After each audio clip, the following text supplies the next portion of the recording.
पाठ समास। समास की परिभाषा परस्पर संबंध रखने वाले दो या दो से अधिक शब्दों के मेल को समास कहते हैं।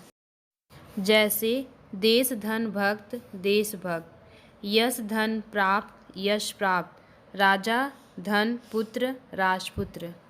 समास विग्रह। जब समस्त पद के सभी पद अलग अलग किए जाते हैं तब उस प्रक्रिया को समास विग्रह कहते हैं। जैसे माता पिता, समस्त पद का विग्रह होगा माता और पिता। समास के निम्नलिखित 4 प्रमुख भेद हैं: तत्पुरुष समास, बहुव्रीहि समास, द्वंद्व समास, अव्ययी भाव समास। पहला, तत्पुरुष समास। तत्पुरुष में दूसरा पद प्रधान और पहला पद उसका विशेषण होने के नाते गौड़ प्रधान होता है। जैसे यश प्राप्त यश को प्राप्त।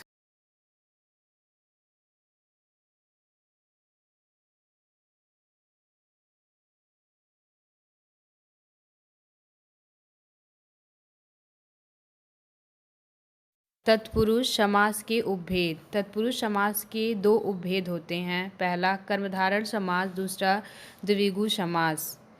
कर्मधारय समास। कर्मधारय समास वहाँ होता है जहाँ पूर्व पद विशेषण और उत्तर पद विशेष्य होता है। पूर्व पद तथा उत्तर पद में उपमेय उपमान संबंध भी हो सकता है। जैसे प्रियदर्शनी, जिसका दर्शन प्रिय है।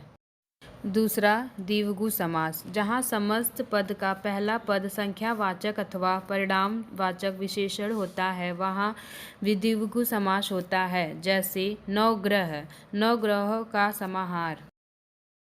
बहुव्रीहि समास। जहाँ समस्त पद में आए हुए दोनों पद गौड़ होते हैं तथा ये दोनों मिलकर किसी तीसरे पद के विषय में संकेत करते हैं तथा यही तीसरा पद प्रधान होता है।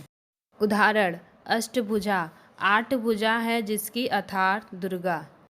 द्वंद्व समास। द्वंद्व समास में समस्त पद के दोनों पद प्रधान होते हैं जिसका समस्त पद का विग्रह करने पर बीच में और या एवं शब्द लगाना पड़ता है। इसमें दोनों पदों को मिलाते समय मध्य स्थित योजक लुप्त हो जाता है। जैसे माता और पिता का समस्त पद होता है माता पिता, यहाँ दोनों पद समान हैं। अव्ययी भाव समास। जिस समास में पहला पद अव्ययी हो उसे अव्ययी भाव समास कहते हैं। जैसे आ जन्म, जन्म से लेकर।